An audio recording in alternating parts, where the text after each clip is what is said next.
কলকাতায় বাড়ছে আরএস ভাইরাসের প্রকোপ। শিশুদের মধ্যে এই ভাইরাস ছড়িয়ে পড়ছে। হাসপাতালে বেড়েছে পেডিয়াট্রিক ইন্টেন্সিভ কেয়ার ইউনিটের চাহিদা। আক্রান্তের সংখ্যা বাড়াচ্ছে উদ্বেগ।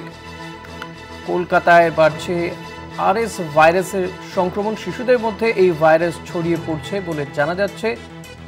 হাসপাতালে পেডিয়াট্রিক ইন্টেন্সিভ কেয়ার ইউনিটের চাহিদা বাড়ছে।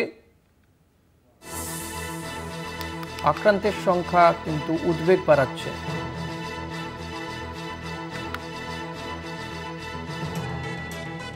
চিকিৎসক সঞ্জয় হালদারের সঙ্গে আমরা কথা বলেছিলাম। এনআরএস হাসপাতালের শিশু বিশেষজ্ঞ কি বলছেন তিনি শুনুন। RSV basically respiratory syncytial virus, মানে এই ভাইরাসটা মেইনলি কিন্তু আপনার রেসপিরেটরি সিস্টেমটাকে অ্যাফেক্ট করে। যাদের কিছু কিছু বাচ্চা আছে যাদের শুধু আপার রেসপিরেটরি ট্র্যাক্ট ইনফেকশন হচ্ছে, তাদের বেশি কিছু হলো না, নর্মাল শুধু স্নিজিং, একটু নাক দিয়ে জল পড়া, হাঁচি হলো, একটু কাশি হলো, একটু হালকা জ্বরের মতো থাকতে পারে। বেশিরভাগ যাদের ইমিউনো কম্প্রোমাইজ নয় তাদের শুধু এটুকুই ঠিক হয়ে যাবে। কিন্তু অপুষ্ট বাচ্চা বা যাদের অন্য কোনো রোগ রয়েছে, কিডনির অসুখ বা তারা অন্য কোনো ভাবে ইমিউনো কম্প্রোমাইজ, তাদের ক্ষেত্রে কিন্তু এই ভাইরাসটা হলে তাদের সেটা মারাত্মক আকার ধারণ করে। কিন্তু আতঙ্কের কোনো জায়গা নেই। প্রতি বছর যেমন দুর্গাপুজো হয়, প্রতি বছরই আমাদের এরকম কিছু কোনো না কোনো ভাইরাসের সার্চ হয়। হ্যান্ড ওয়াশ করি, নিজেদের হাইজিন যদি আমরা মেনটেন করি, তো আমরা ইনফ্লুয়েঞ্জা ভ্যাকসিন দিয়ে বাচ্চাদের অনেকটাই আমরা সিভিয়ারিটিটা কমাতে পারি।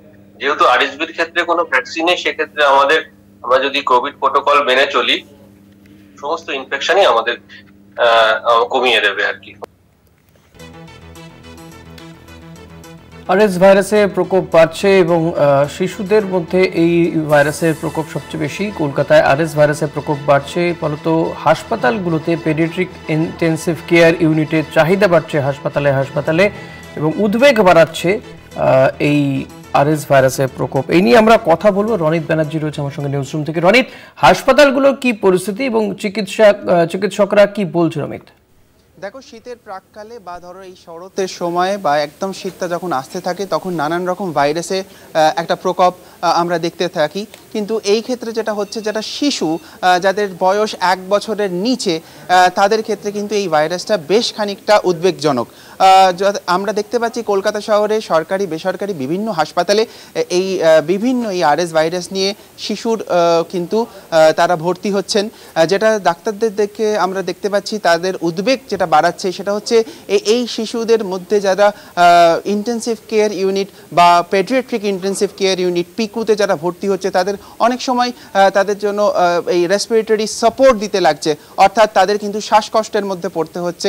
এবং যেটা দেখা যাচ্ছে, দেখো, এই ধরনের ভাইরাস, তোমাকে যেটা বললাম, এই ভাইরাস এই সময়টায় অনেক শিশুর ক্ষেত্রেই দেখা যায় এই সময়টা তাদের ঘটে। কিন্তু যারা 1 বছরের নিচে তাদের বয়স বা যাদের কোমরবিডিটি আছে, তাদের জন্য কিন্তু এই ভাইরাস বড় সাংঘাতিক। তবে দেখো, এই ভাইরাসকে নিয়ে খুব বেশি উদ্বেগ হওয়ার মতো এখনো কোনো জায়গায় কিন্তু আমরা পৌঁছইনি বলেই চিকিৎসকেরা বলছেন। যেটা বিশেষভাবে চিকিৎসকরা বলছেন তাদের সাবধানতা অবলম্বন করা, অর্থাৎ হাত ধোয়া এবং এই ভাইরাসগুলোতে যে দেখা যায় যে সর্দি কাশি নানান রকমের উপসর্গ দেখা যায়, সেই ক্ষেত্রে হাত ধোয়া, কিছু যেমন কোভিডের সময় আমরা কিছু প্রোটোকলস দেখেছিলাম। দেখো, সামনেই দুর্গাপুজো এবং সেই জায়গাটাতে এই যে শিশুদের নিয়ে বাইরে খুব ভিড়ের মধ্যে এইরকম যদি তাদের ঠান্ডা লাগা থাকে, তাদেরকে না নিয়ে যাওয়াটাই ভালো। এই সমস্ত কিছু যদি অবলম্বন করা যায় তবে কিছুটা নিশ্চিন্ত থাকা যেতে পারে। তবে গত 2 সপ্তাহের মধ্যে যেভাবে এই সংখ্যা বাড়ছে, তাতে একটু উদ্বেগের জায়গা রয়েছে বলে জানাচ্ছেন চিকিৎসকেরা।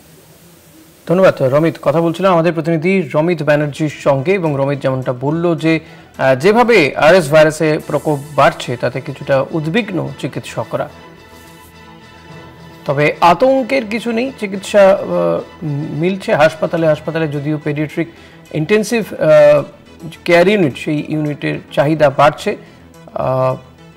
শিশুদের ভর্তি করতে হচ্ছে। তবে একটু সচেতন থাকতে বলছেন চিকিৎসকরা।